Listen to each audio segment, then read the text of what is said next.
Nalahimik ako dito, hindi ko alam andyan na pala silang liba. Naistan ako nung kidlat tagay na patay man yan siya. Another day, another Katanghan games. Pero dito nga ang role ko, kaya naman, pinili ko na ang Layla ko. Ang Layla Gods ni Gandara. Wala ang baning dyan kasi classic lang yan, guys. Hindi ko mamaintindihan ang kampi ko, guys, kasi may magic sarap na nga, may nagnabarya pa, diba?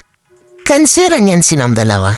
Kaysa mag-high blood man ako dyan, inayaan ko na lang sinang dalawa dyan. Pero nainis man ako dito, guys, kasi tignan yung mangyayari dyan. Chill-chill nga lang ako dito sa taas. Pero hindi ko man alam, may naghihintay palang Leslie doon sa akin sa taas. Tapos may kasama pa siyang puno ba?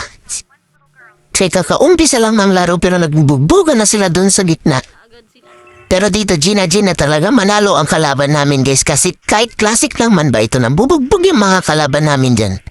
Magrampa-rampa ako tapos dinan hinihit na pala ako ni Leslie, hindi ko alam.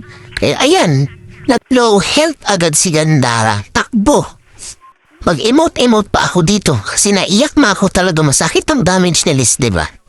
Magpatay muna ako ng minions, kumalma ka muna dyan sa buhay, Leslie. Parang walang takot man yan sa buhay niya. Tapos ako naman si Tanga, sinundan ko man yan siya dyan. Payad, patay ang babae na yan at para bang papel, diba? Mas masakit pala yung damage ni Leslie, kawawa naman ang babae na yan. Pero syempre dahil bida-bida tayo hindi tayo magpapatara dyan, diba? Mag-focus lang ba tayo sa goal para manalo? Okay lang mamatay na mamatay, basta manalo ba tayo dito? Ayaw ko mang ipahiya yung sarili ko man dito. Kay dumalaw nga yung kickboy dito, kaya... Ayan, si Gandara, diba na, nag-clear lane siya dyan. Pero lingin sa kaanaman ko na papunta na pala si Leslie. Akala ko ito na ang time ko para makabawi sa kanya ba, pero hindi man, nabubong ko lang pero nakatapas man yan siya. Naiinis. Tapos dito kalmado akong nag-clear lanes. Tas bigla man lang lumabas man yan si Leslie. Aray nag-low health man yan siya. Muntik pang mamatay si Gandara. Dito man ay nag-level 4 na ako. Tapos dumalaw man yan si Magic Sarap. Tapos magsubod-subod yan siya. Kala mo ko sobrang natapang yan na babae na yan. Tapos nag-sitting pretty na ako dito yung pala. Andyan pala si Leslie dyan sa damo.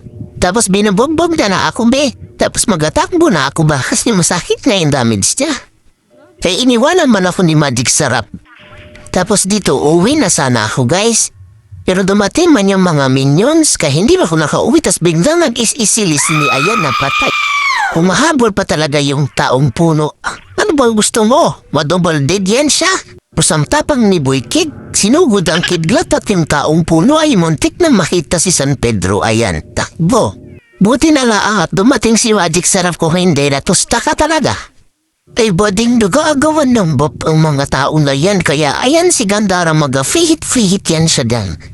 Sumugod si Gushit pero bumalik lang pala kasi patakit man yan siya. Parang gusto niya mauna makita si San Pedro. 5 minutes na yung laro pero 1-5 pa rin ang score. Grabe na yan na sobra nalugi kami kasi wala man nang makakit kasi ibang ko ba dyan sa mga kasama ko, guys. Umalis muna ako dun sa taas kasi kinakarne ako ni Leslie. Tapos dito nakita ko si Chu tapos yung kudo nag-aaway kaya yan pauwiin natin. Diba? Tapos nagtatapang-tapangan dito si Leslie kaya pinatikim ng Magic Sarap. Sabi ni Gusho na pikit na daw yung mata niya kaya sabi ko magpahinga ka na lang dyan. Pero hindi ko na sinabi kasi baka ma-offend man yan siya. Tapos nandito na yung puno tapos si Leslie. Ay binubugbog man ako. Kaya magtakas-takas na ako dyan. Swerte man ni Leslie. Laging kasama yung tank. Tapos binifo-farm ako dito biglang nag-is-is si Leslie kaya tatakbo na ako ulit. Grabe na sobra na sa akin yan, be. Kaya hindi po masakit yung damage mo kasi ilan pa lang yung build ko. Pero okay lang yan kasi napatikim siya ng good sinunigusion. Pero pa rin babawi na yung mga kasama kasi yung score namin 6-11 na.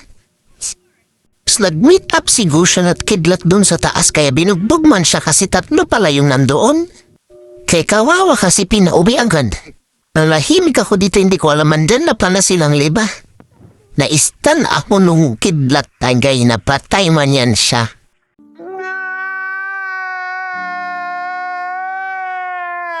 Kawawa ako dun, hindi man ako tinulungan ng mga kasama ko ba. Di man bugbog ang kalaban namin dito kahit classic lang man. Nagrarampa ako dito tas biglang lag-is-is yung babaeng ibon ay muntik na talaga kung dito may sinabi si Chu na siyang tama. Paano ba naman kasi yung gusto namin kanina pa nagpapapatay, B?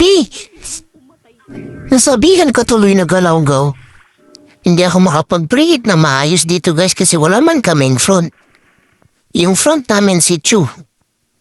Maewan ko na lang kung makasipa ng 5 yan. Tapos dito na nahimik ako pero binubugbog mo nila ako dito tapos lumapit yung kidlat at patay. Iniwanan mo na ako ng nobariya guys. Dito lugin-lugin na nga kami guys. Nakikita niya naman yung score namin 921. Sobrang naiiyak na. Diyan talaga. Tapos biglang sumugod tong gush na matay na naman si Gandara. Parang kabote biglang sumusulpot. Kinadamay tala si Magic Sarap. Patsatuloy ako dito kasi parang dinaanan lang kami ba parang bagyo lang ba? Tapos dito guys, sinabukan namin kunin yung Lord. Buti na lang hindi man na nakababa yung mga kanaban. Kaya patay man yung ukor nila. Tapos hindi ko man alam meron palang puno dyan sa gilid na nagtatago. Ayan, pinagkaisa na naman si Gandara. Tinakbuhan ako ng kasama ko.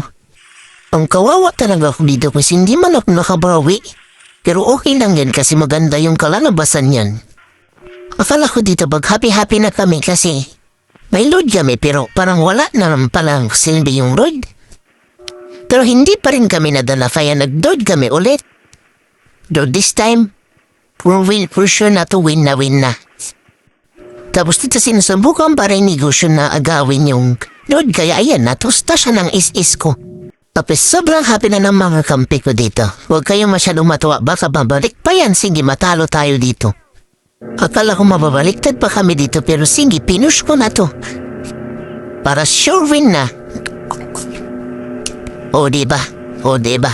Patay yan. Sige. Patayin nyo yan. Yan nag-tower lock na kami guys. Nasamin pa rin palang huling halakhap. Kawawa naman yung mga kalaban namin. Sayang ang effort. Worth it pala ang kahihiyan kahit napahiya ako dun sa score ko guys. Nanalo naman kami. Nilaban talaga kahit silver yung nakuha. Pero in fairness, naka-MVP yung Nobariya. Sabi nga nila, don't judge the book by its cover, diba?